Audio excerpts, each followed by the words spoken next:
welcome to RVR Closet.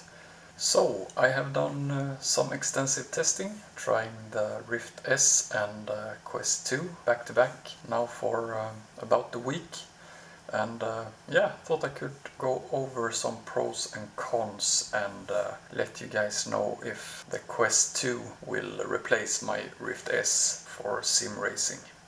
Yeah, the first difference is that the Rift S is a PC VR, so it has to have this cable, a display port, and also a USB 3 going into the PC.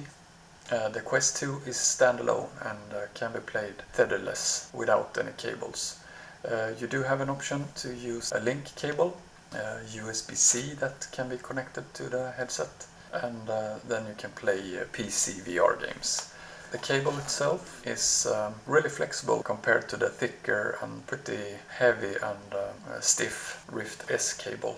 So when it comes to the cable, it feels a lot less. With the Quest 2 it's not felt in the same way as with the Rift S. The Rift S can almost feel like one side of the headset gets weighed down when using it, especially when you're doing room scale stuff. It can really feel cumbersome.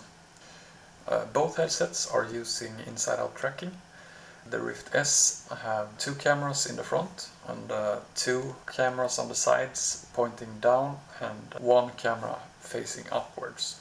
And the Quest 2 has four cameras, two on each side, and two are facing a bit upwards and two a bit downwards.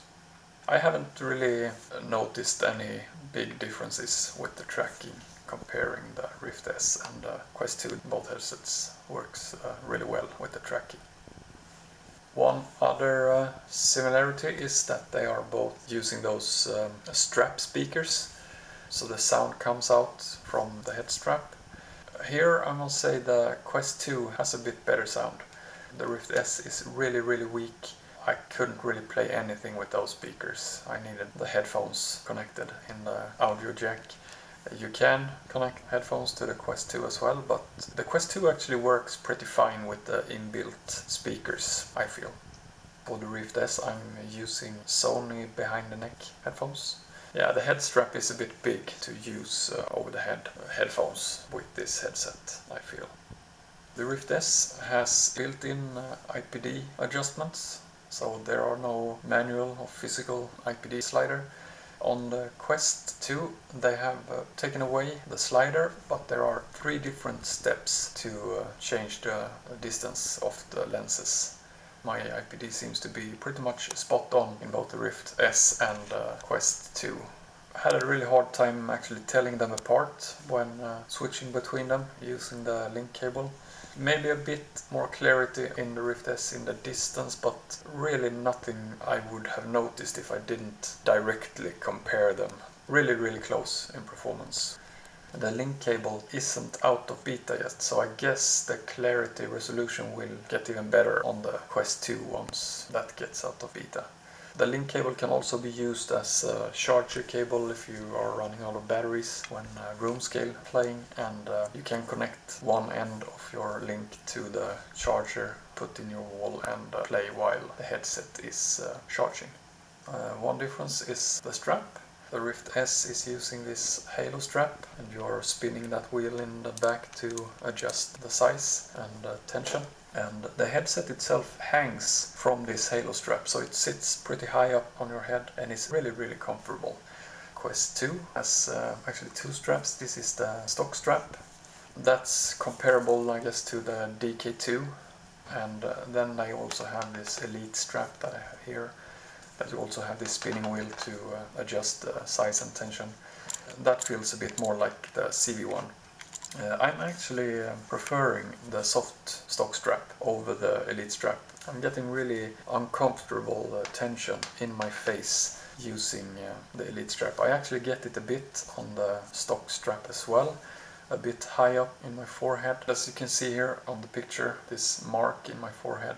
And this actually stays quite a bit of time. It actually takes several hours before I get rid of this mark.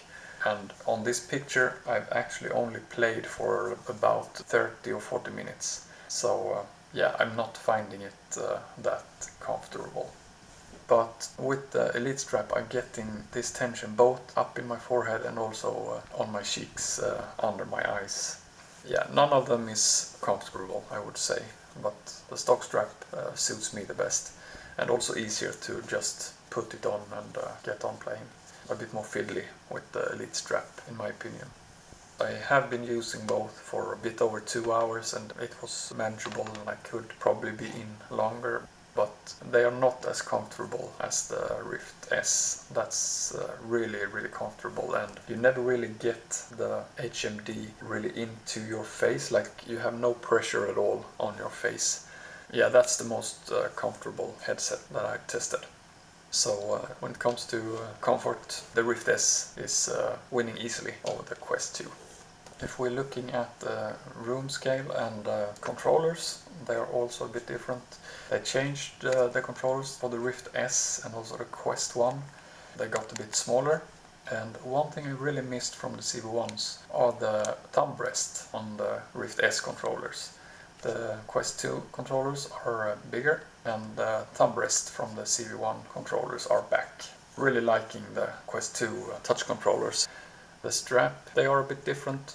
Rift S strap is softer, like feels nice, but it also feels a bit like if you drop it, you could actually snap it. Feels more safe with the strap on the Quest 2.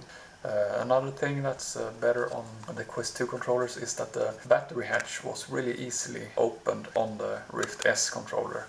In many games they actually open mid-game. That's fixed on the Quest 2, making them better in that regard as well. So, to my final conclusion. Will the Quest 2 replace my Rift S in sim racing? The answer is no, I will keep my Rift S. Mostly due to the comfort. The Rift S is so much more comfortable using over long periods of time. One other aspect is that I noticed that with the link and also when streaming I started to struggle a bit with some games. Maybe bandwidth with the link. This may be fixed with the link out of the beta, I'm not sure, but yeah, those two things making me keep my Rift S.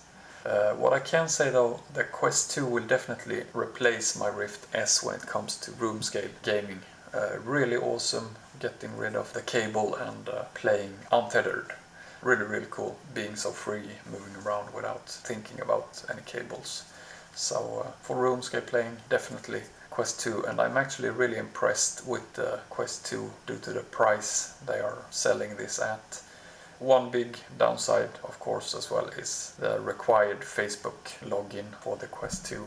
But if you can deal with that, I think the Quest 2 is a really good headset, and with this link cable connecting it to the PC, it worked really well, and as I said before, I had a really hard time actually telling them apart.